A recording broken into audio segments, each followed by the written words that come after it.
Hey there team. So there's been a request to make a video about WeakAuras, kind of like a companion video to the one Brennan made a couple of days ago about BigWigs. So here I am.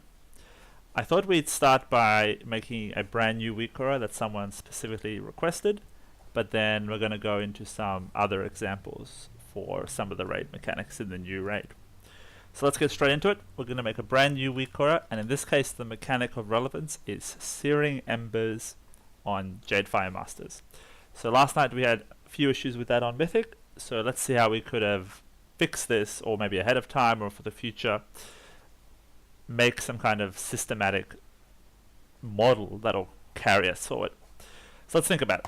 We need a WeakAura that tells us it's time to dispel, and it'd be nice if there was a sound to go with it.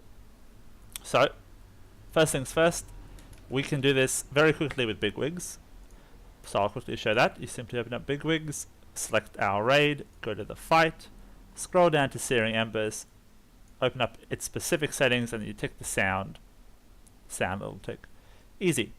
But, you know, BigWigs isn't as versatile, and it has some of its own issues, but most importantly, it's not flexible, it's not customizable. You do have to go with the sounds it comes with in the bars. We're trying to make something that works for us, so maybe what works for me doesn't work for someone else. The important thing we're going to take away here is the spelling. So it's Searing Embers with an S. We'll open up WeakAuras, and I think for this, a text WeakAura would work pretty well. We'll make the test say, dispel soon, exclamation mark. Nice. We'll make the font something a little nicer, and we'll make it quite large, maybe like 40. I'll just make it huge. And we will pop it up here. Nice.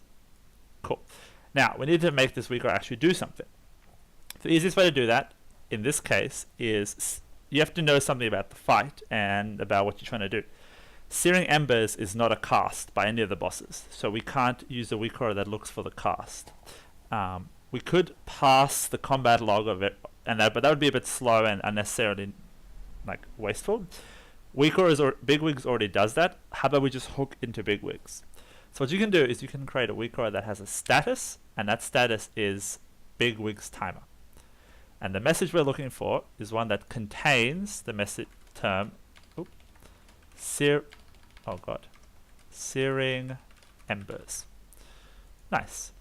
If we're looking for a mechanic that happens on a set time, so for example on Zul the soaks were numbered, 1 through n, you simply can pick is exactly and put exactly the message you're after, which will be useful if there's a soak or something very specific you're trying to react to. And the final thing to do here is to say we want this message to show up when there's, let's say, equal to or less than 1 second on the timer.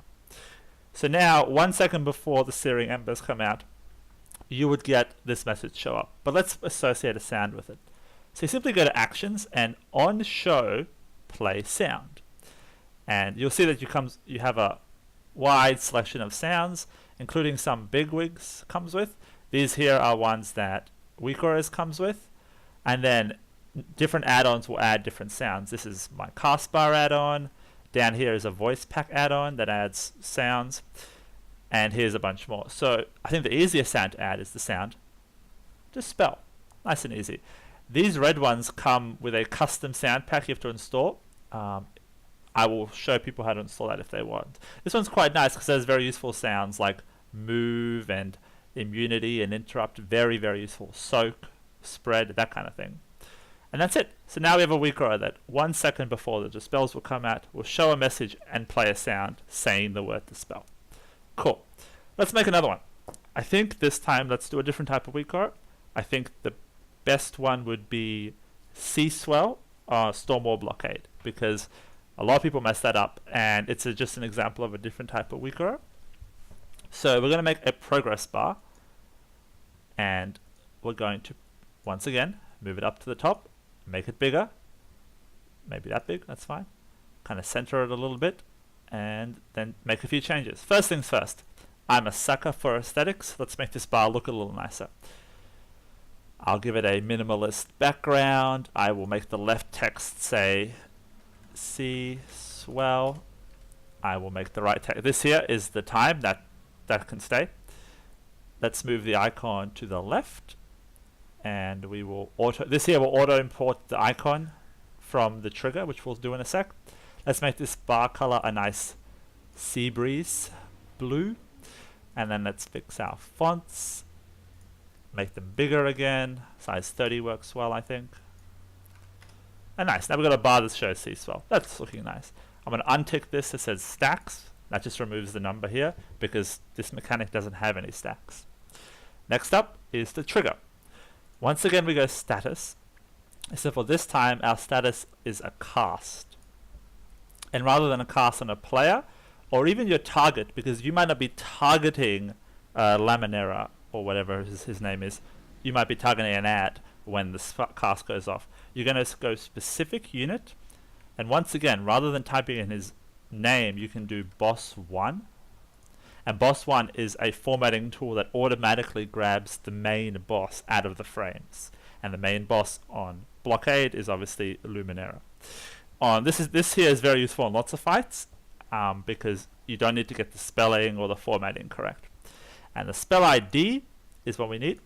The easiest way to get this ID is to go to Warcraft logs and go to enemy casts and just look. Often bosses don't cast more than a handful of spells, so you'll look for Seaswell. You'll click the icon and it'll take you to Wowhead, and in Wowhead you'll find the spell ID. I've gone ahead and done this, and the ID for this ability is 285118. And if I click enter, I get Seaswell and I get the icon. Perfect. This is exactly what I want. So we're pretty good. Final thing to do is add a sound associated with it. I think I'm going to want a sound that says move. That seems pretty reasonable. There's move. Easy peasy. Here I'll show one more thing, which is the load conditions. And here I'm going to add the encounter ID load. And this is pretty standard for raid weak auras. You don't want weak auras to load for fights you aren't doing, primarily for performance reasons, right? Weak auras is probably by far the most resource intensive add-on anyone runs, so there's no need to make it run any harder than it needs to by loading weak auras that aren't even useful. So for Stormwall Blockade, the encounter ID is shown here as 2280. So I just simply type this in, and now it won't load on any fight besides Blockade. That's pretty good. So I'm pretty happy with this weak aura. It'll do its thing. Let's show another way to make a weak aura. Hopefully you use details. If you don't, you should use details. You have all these buttons at the top, and there's a lot of options, right? You have all this stuff. You probably don't even look at most of it. I'm going to show how to make a weak aura from a boss mechanic straight away without having to do all the triggers and stuff. If you open up your details interface panel, you will see something like this. It'll have options for bars and stuff, names. What you're going to do is you can click Create Aura, and this kind of presents the weak auras interface again, right? So you can do everything again, right? You can be like icons, status, text, all this stuff. And sometimes I use this as a quicker way to make a weak aura, because I can just go bar, spellcast, encounter ID, spell name, sound, done, right? It'll handle all this stuff in the background. But another way to do it is to go encounter breakdown, and then I've just done a dungeon. So if I go weak auras, I'll see that this boss, the last boss in Temple, doesn't have any weak auras. That's fine. But the first boss does. And if I had raid data, I would have a raid here. So the first boss casts a bunch of spells. You've all done this dungeon, so you should know what they are. But here you can see it's got their spells, their IDs, their names, info. And the info is important because it shows you what type of event it is. Let's say we're looking at Jolt, which is the cast he just does. It's just simply a cast, and its event is spell cast success, right? Another one might be the lightning shield, which is damage back to you. What you can do this way is let's just do Jolt for simplicity. Say you want to make a weak aura that tracks when Jolt is cast. You click this button. It takes you here straight away. It auto fills in all this data with the IDs and the names and the encounter IDs. You can pick what type of thing you want it to be, and then you can play a sound. And that's how easy it is to do. And you just click this button here, and it'll make a weak aura. Boop. and I'll show you where it goes. It goes into a little folder called, where is it? Ah, it's up here somewhere. While WeCrows is freaking out. In here, yeah, okay, it's not being smart, is it? Here, there's a WeCrow group called Details, and it shoves all its WeCrows into there. I will quickly just open it again and see if it fixes it. Okay, it hasn't. That doesn't matter. Up here, there's a folder, a group, and it's called Details WeCrows, and it puts them all in there, just so you know where they go. Nice. And now, finally, I'm just going to show you guys the WeCrow I use for the raid, which is this one here, the one I linked in the Discord. It's Causy's WeCrows, and it's massive, right? It has all these WeCrows. Now, Causy's is very useful. He's very good at making these things. So it has a bunch of custom options for every fight where you can change things. This is mainly relevant to tanks. But let's go ahead and I'll show you guys what I've done for lots of fights. Let's start with something like Bestial Throw on Gronk. So inside this WeCrow, I've gone to the action and I've gone and made a sound for when that happens, right? And I've made this sound the air horn, so I know it's on me, right? I could have just as easily made the sound move or spread or something, right? But it's just an example. But if you import his WeCrows and his sound pack, you will have every ability the dungeon does, and you can associate different sounds with it, right? Here's all of them, right? And I've got Ceasefire here, and I've got Move. So I'm not going to use the WeCrow I made before. Ire of the Deep, here the sound is custom. It says like stack. Storm Whales says clear. So to a degree, I don't even play the game so much as I just listen to what's happening, and then the robot in my ear tells me what to do. But yeah, that's it. If you have any questions, hit me up. I'm glad to help you out. I think that's it for now. I will make a follow-up video with some of the more advanced features of WeCrows, especially conditions, conditionals, and also custom WeCrow text if you want to do something maybe a bit fancier.